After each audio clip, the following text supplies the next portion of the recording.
Em nosso estudo de hoje está na lição 66 do Livro da Esperança, O Espírita. Assim os últimos serão primeiros e os primeiros serão os últimos, porque muitos são chamados, mas poucos os escolhidos. Evangelho de Mateus, capítulo 20, versículo 16. Bons espíritas, meus bem-amados, sois todos obreiros da última hora. Capítulo 20, texto 2 do Evangelho segundo o Espiritismo. O espírita, na prática da doutrina espírita, faz-se realmente conhecido através de características essenciais. Rende constante preito de amor a Deus, começando na consciência. Considera a humanidade por sua própria família. Respeita no corpo de carne um santuário vivo que lhe cabe sublimar.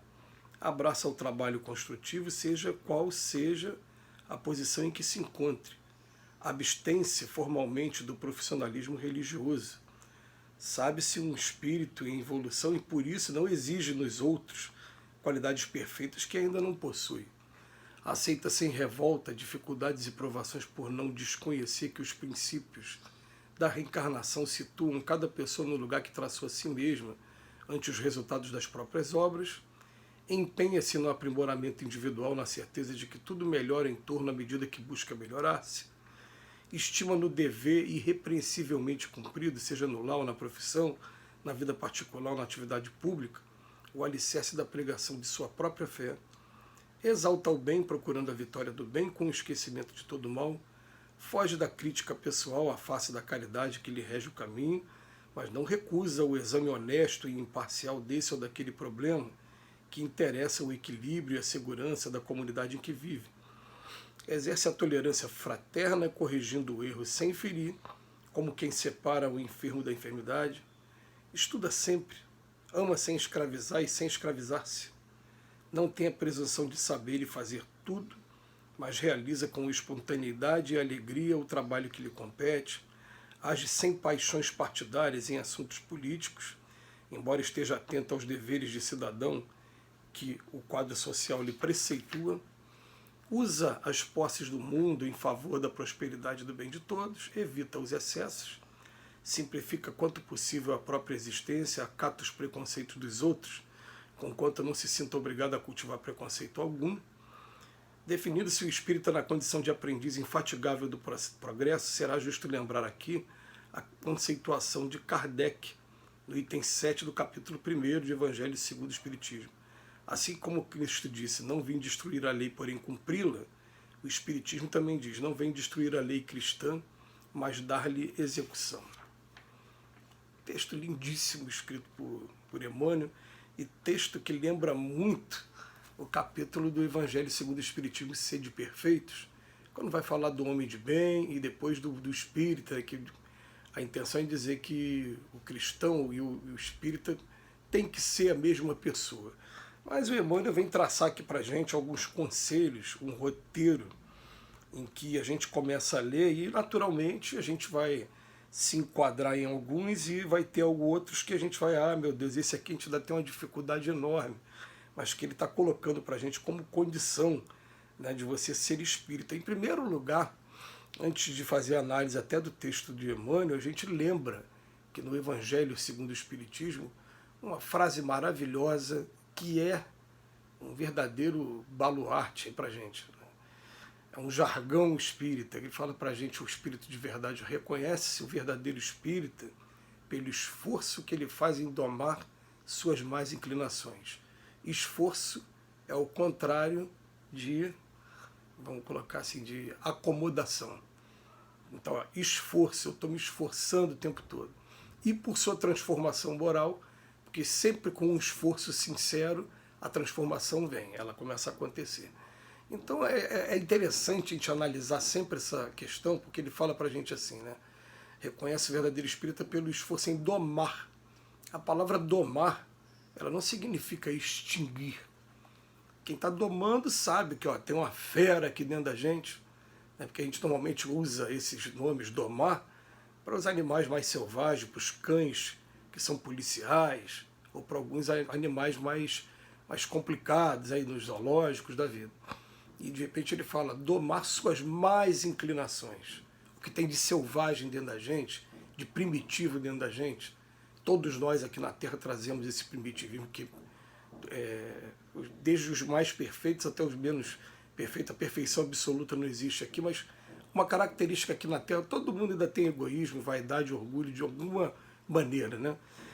E aí ele fala para a gente, então, se a gente se esforçar para cumprir esse roteiro que o Emmanuel está trazendo para a gente, ele vai colocar aqui, não, tudo bem, o espírita realmente está sempre rendendo o amor a Deus.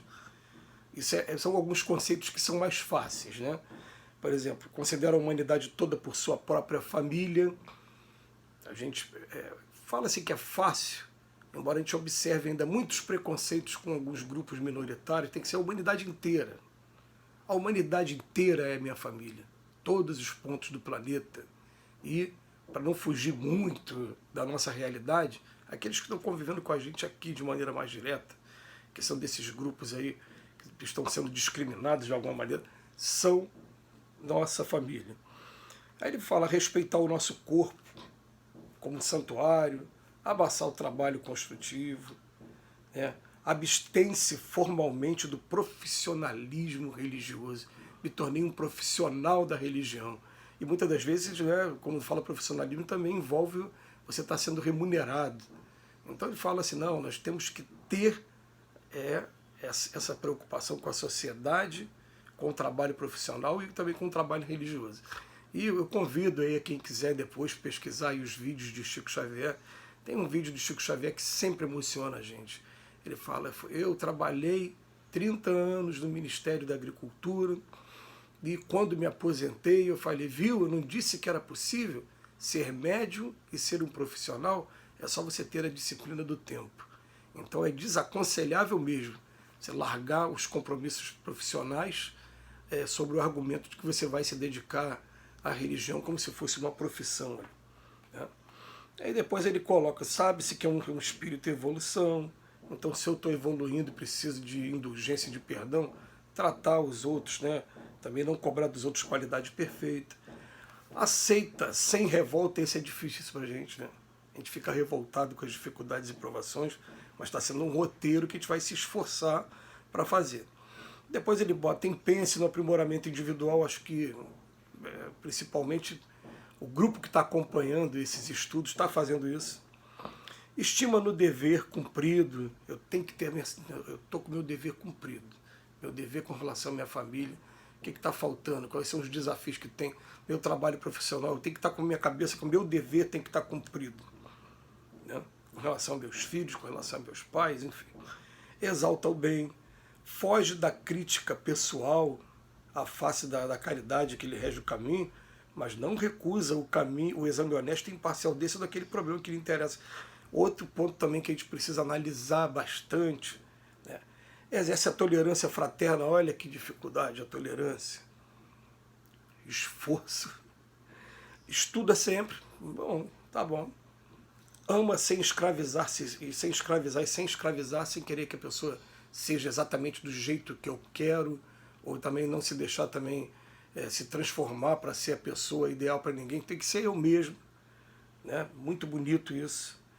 Aí ele fala, não tem presunção de saber tudo e fazer tudo, mas realiza com espontaneidade, muito bonito, muito profundo para a gente analisar cada ponto. Mas esse aqui, por exemplo, olha o que está dizendo aqui, ó. Age sem paixões partidárias em assuntos políticos, embora esteja atento aos deveres de cidadão e que o quadro social lhe preceitua. Precisa falar mais alguma coisa? É só questão de ler e, pelo menos por conta do momento, pode ser que daqui a um tempo, quando pegar esse texto de novo, a gente fale mais sobre isso. Mas agora não está nem valendo a pena, né, durante essas discussões todas que a gente está vendo. É só ler o texto do Emmanuel e falar, concordo ou não concordo. Não tem livre-arbítrio. Eu concordo plenamente. Usa as posses do mundo em favor da prosperidade e do bem de todos, evita os excessos, simplifica quanto possível a própria existência. Está aqui o roteiro que Emmanuel deixou para a gente, maravilhoso. E que chega a emocionar a gente aqui. Como a gente precisa desses estudos diários, como esses estudos clareiam nossa mente, e por que eu não tinha descoberto isso há mais tempo. Eu não consigo imaginar mais a nossa vida sem esses estudos diários. Que Jesus nos abençoe hoje e sempre.